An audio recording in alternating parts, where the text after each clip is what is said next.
Bem-vindos mais uma vez. Eu sou Flávia Salvador, sou artista visual, sou educadora da Casa Fit e a gente vai dar continuidade ao minicurso Tecendo Arte, Criação e Expressão com Fios. Esse é o segundo episódio, em que a gente vai falar justamente dos artistas, das rupturas e das ressignificações. Me acompanha mais uma vez nesse episódio o Luiz Alberto, que é o nosso intérprete de Libras. Então, artistas, rupturas e ressignificações. Pensando lá no primeiro episódio, a gente falou de que no final ali do século XVIII, no final do século XVIII, XIX, começa a haver uma ressignificação, uma busca das práticas tradicionais, né, dos saberes tradicionais ligados justamente à produção de tecelagem, produção de tapeçaria, cestaria, enfim, essa produção que usa fios e fibras. E essa busca, ela coincide com um momento de extrema inquietação da arte. Um momento em que os artistas eles estão questionando a maneira em que a arte tem sido tratada, a maneira que a arte tem sido colocada quase como uma produção mecânica em que a individualidade, em que a criação, em que o uso de novas técnicas, eles são rechaçados, para não dizer outra palavra. Então, a Academia de Belas Artes, cheia de normas, de técnicas, de aquele cânon que não pode nunca ser rompido, que nunca pode ser deixado de ser seguido, ele começa a ser questionado. Porque questiona-se até onde que a criação não está sendo barrada, que valores não estão sendo deixados de serem abordados, se não é uma arte artificial que está distante do momento do homem, naquele momento que ele está vivendo. E daí surgem as vanguardas europeias e, obviamente, isso acaba encontrando um terreno fértil justamente no momento da Arte Nouveau, em que esses saberes são buscados, são novamente chamados à baila durante esse período da Arte Nouveau. Então, as vanguardas trazem esse questionamento, né? A vanguarda europeia, ela acaba contaminando o mundo inteiro e assim, vamos pensar que a gente está falando de história da arte ocidental, que os caminhos e os percursos e os movimentos de arte do Oriente e da África acabam seguindo de maneiras diferentes, né? A gente está falando da influência que a gente recebe da arte europeia. E até esse momento é uma influência que não é apenas uma influência, é quase uma imposição. Só é arte verdadeira a arte que é feita a partir dos valores europeus, a partir de referenciais europeus, a partir da Academia de Belas Artes da Itália, da França, enfim, e depois, posteriormente, acaba referencial sendo Estados Unidos. Mas, quando as vanguardas europeias acontecem, a arte, o foco, o centro da arte é a Europa, dessa arte ocidental. E isso, tudo que acontece lá acaba reverberando nos países que foram colonizados pelos países europeus, e a gente não passa ileso disso. Então, o movimento modernista, ele acaba tendo uma grande influência desses movimentos de ruptura, de questionamento das vanguardas europeias. E isso vem para o Brasil. Então, é bom a gente lembrar lá que o movimento modernista, ele acaba entendendo que é o momento não só da gente se inspirar nas rupturas europeias, mas buscar uma arte que seja genuinamente brasileira, que expresse o Brasil, que fale do Brasil, que revele o Brasil. E daí, obviamente, o Brasil começa a descobrir o Brasil, né? Os brasileiros começam a descobrir os brasileiros. Então, as artes dos povos originários, as artes de influência dos africanos que foram trazidos para cá, tudo isso começa a ser olhado de uma maneira muito intensa. Então, Vicente do Rego Monteiro, artistas desse momento começam a olhar para o que os indígenas produzem, o que esses grafismos, e começam a produzir inspirados nisso. E não só representar esses brasileiros, mas também aprender das práticas deles, das maneiras que eles produzem, com os materiais que eles produzem, e usar isso para produzir arte. Obviamente que isso acaba criando novas formas de se pensar a arte. E aí é bom fazer um parênteses que, nesse momento das rupturas, está um embate entre o que são as belas artes, que seria uma arte superior, desculpa a ironia, gente, mas é porque eu não consigo entender e nem aceitar que exista arte superior e uma arte menor, que exista belas artes e as artes menores.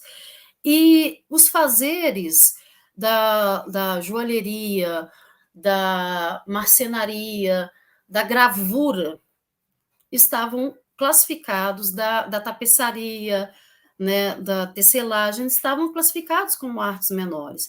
Quando acontecem esses movimentos de ruptura, esse conceito começa a não fazer sentido mais, porque a produção e como se usa para produzir arte com essas matérias, não tem mais como falar que são artes menores. Então, essa arte começa a ser colocada no mesmo patamar, ela consegue ganhar o status de arte, e aí passa a existir apenas arte. E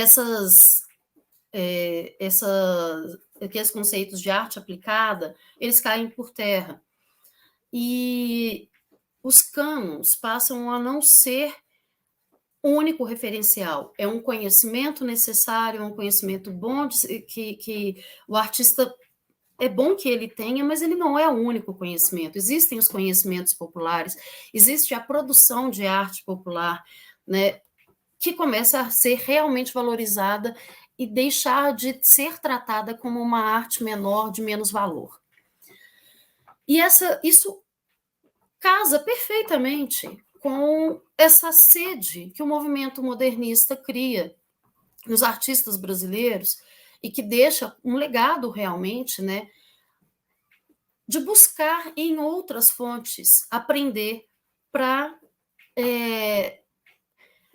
nunca ter a sua criação estagnada, para sempre multiplicar, para sempre ter novas fontes de criação, novas provocações no próprio trabalho.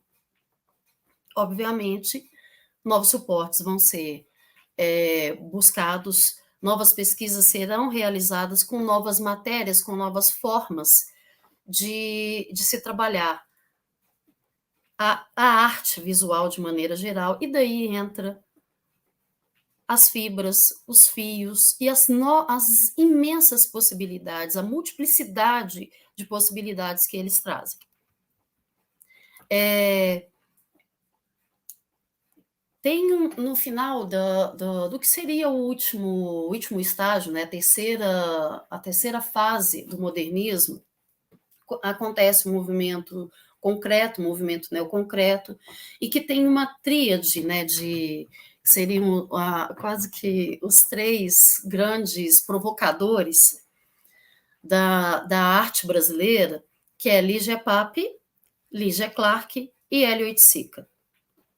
É, essa instalação, a teteia da Ligia Pape, ela é feita em fibras. E a maneira que ela aborda, que ela usa fios para criar uma instalação, que nesse momento talvez nem existisse esse termo, instalação, que seria, as pessoas, né, ficariam sem saber como abordar, isso é escultura, isso é arte, isso é o quê? Sim, é arte, porque trabalha a composição, trabalha a visualidade, mas com uma matéria completa, ou seja, com um material completamente diferente, e ela não usa apenas a matéria da linha, da trama dos fios, ela usa a luz para criar sensações. Então, e essa tríade, né, eles trabalham muito com isso, com qual a sensação, como fazer as pessoas sentirem, o que fazer as pessoas sentirem através dos seus trabalhos. E o que é mais interessante? A arte, quebrar a distância da arte do espectador. O espectador pode entrar dentro da obra, pode caminhar e estar dentro da obra e ter novas visões, ter novas sensações, ter novas composições, porque cada movimento que você faz, você tem uma composição diferente de luz, de diagonais ou não. E essa foto é uma foto muito legal, porque tem justamente um espectador numa posição mostrando que não existe o lugar certo, né? A orientação de leitura dessa obra. A pessoa, à medida que ela vai entrando e caminhando por essa obra, ela vai tendo leituras diferentes da obra. Então, no Brasil especialmente, Ligia Pape, Ligia Clark e Eliot Sica são conhecidos mundialmente, são valorizados mundialmente, são realmente artistas que estão assim citados como os maiores artistas do mundo, mas eles são muito especiais para o Brasil justamente por isso, porque eles conseguem criar uma ruptura tão sensacional no Brasil que o Brasil consegue caminhar na sua individualidade dentro da produção das artes das fibras, né? Essa não é uma artista brasileira, mas a ideia é justamente mostrar que as possibilidades dentro da galeria de rupturas, elas acabam acontecendo não só com os fios, acontece também um pouco com a mesclagem. Os fios passam a ser mais um elemento, mais um material para ser usado na produção. Então, são vários quadrados, né, que são trançados, que são tramados, ou pode, né, ela pode criar tramando, ela pode criar pintando, e que depois eles são distribuídos no espaço da galeria, de maneira a criar composições diferentes à medida que o espectador vai circulando em torno da obra. A espectadora que está vendo essa obra, ela está paradinha em cima de uma faixa preta. Eu suponho que nesta galeria os espectadores não pudessem entrar, adentrar, caminhar por dentro dessa obra. Isso, por que eu estou falando isso? Porque existe uma coisa que acontece com essas novas abordagens contemporâneas, que muitas vezes os artistas pensam obras que vão sofrer interferência do espectador, que o espectador vai realmente adentrar, que realmente ele vai interagir, ele realmente vai poder estar dentro da obra, mas isso é pensado pelo artista.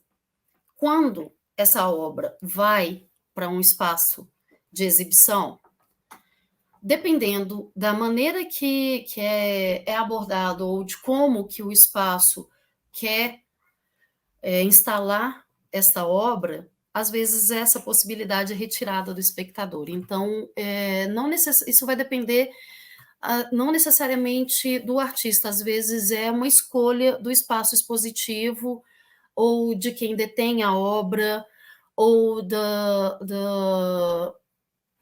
tipo de empréstimo, do tipo de seguro que foi feito, enfim, não, às vezes não é exatamente um desrespeito ao artista, às vezes tem outras questões que não permitem que essa obra seja exibida e tratada da maneira que o artista quis.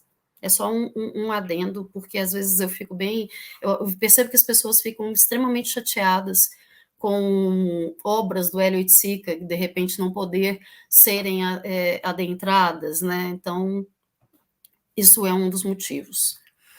Essa é uma obra contemporânea, não é dos anos 60, 70, do Martin Lanesan, um argentino, e é uma outra forma, uma outra abordagem das artes da fibra. Na verdade, tem vários referenciais referenciais da própria cultura do Martin Lanesan. Lanesan sendo argentino, na coisa dos pampas, né? Tanto o gaúcho quanto o argentino quanto o uruguaio tem uma tradição muito grande de você usar ponchos, né, para se proteger, e ele usou o poncho como o suporte, a ideia do poncho como o suporte que ele iria abordar, que ele iria utilizar para poder criar.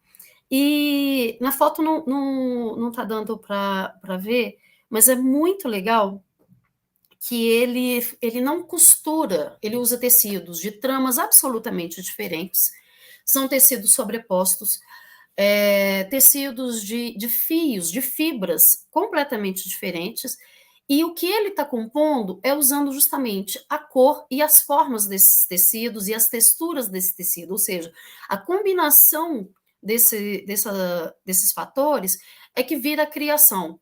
Então, tem uma espécie de linho muito rústico, tem cetim, tem tecido usado normalmente para calça, parecido com um tergal, e essas texturas são diferentes e criam reflexões diferentes da luz.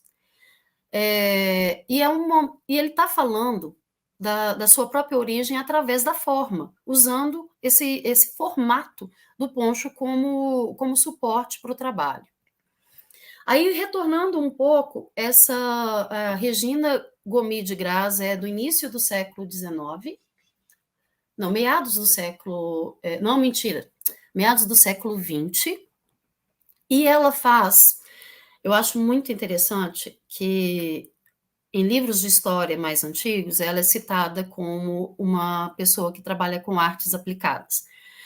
Talvez seja necessário fazer uma retratação, né, de artes. Ela já era uma visionária que via na produção, usando a matéria, o tecido como matéria para produção, para ela pintar com tecido, não sobre o tecido.